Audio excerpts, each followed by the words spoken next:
అదేదో 'పుష్ప' సినిమాలో డైలాగ్ టైప్‌లో ఇది నా కాలే, అది నా కాలే, ఏందంటే నా కాలు మీద కాలేసుకుంటే అన్నట్టు స్థలము మనదే, డబ్బులు కట్టుకునేది మనమే, కన్స్ట్రక్షన్ కట్టించుకునేది మనమే, అట్లాగే దానికి కావాల్సినటువంటి లోన్స్ తీసుకునేది మనమే, రేపు వడ్డీలు కట్టుకునేది మనమే.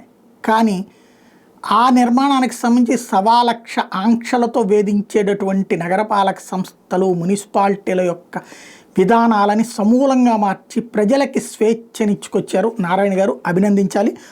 18 మీటర్ల కంటే తక్కువ ఎత్తులో గ్రౌండ్తో పాటు మరో 4 అంతస్తుల భవన నిర్మాణాలకు వాటి యజమానుల స్వీయ ధృవీకరణతో కార్పొరేషన్, మున్సిపాలిటీ, నగర పంచాయతీల నుంచి ఆన్లైన్లో అనుమతులు పొందొచ్చు. పైన ఇందుకోసం సమీపంలో లైసెన్స్డ్ టెక్నికల్ పర్సన్ ద్వారా దరఖాస్తులు, అనుబంధ పత్రాలతో పాటు వాటి ధృవీకరిస్తున్నట్టుగా అంగీకార పత్రాన్ని ఆన్లైన్ భవన నిర్మాణ అనుమతి వ్యవస్థ పోర్టల్ అప్లోడ్ చేయాలి.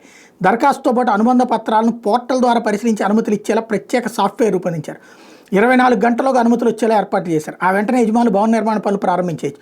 నిర్మాణం పూర్తయ్యాక మళ్ళీ ఆన్లైన్ పోర్టల్లోనే ఆక్యుపెన్సీ సర్టిఫికేట్ కోసం దరఖాస్తు చేసుకోవచ్చు.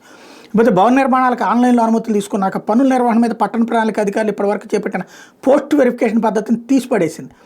అధికారులు కొందరు భవన నిర్మాణ యజమానులు డబ్బుల కోసం ఇబ్బంది పెడుతున్న నేపథ్యంలో ఈ నిర్ణయం తీసుకున్నారు. ఇకపోతే భవన నిర్మాణ అనుమతులు సులభతరం చేశారని, ఈ ముసుగులో తప్పులు చేసే యజమానులకు వాళ్ళకి సహకరించి టెక్నికల్ సిబ్బంది మీద మాత్రం కఠిన చర్యలు తీసుకుంటామని ప్రకటించారు. కొత్తగా ప్రవేశపెట్టిన స్వీయ ధృవీకరణ పథకంతో ఏటా 30,000 భవన నిర్మాణాలకు ఇక సులువుగా అనుమతులు లభించబోతున్నాయి. 123 పట్టణ స్థానిక సంస్థలు 5 నిర్మాణాలకు ఏటా 35,000కు పైగా దరఖాస్తులు వస్తుంటే వీటిలో 30,000 వరకు 18 మీటర్ల ఎత్తులో చేపట్టే G+4 భవనాలే ఉంటున్నాయి. కొత్త విధానం ఈ నెల 15 నుంచి అమల్లోకి వస్తుంది. దాంతో అద్భుతమైనటువంటి మార్పులు చోటు చేసుకుంటాయి.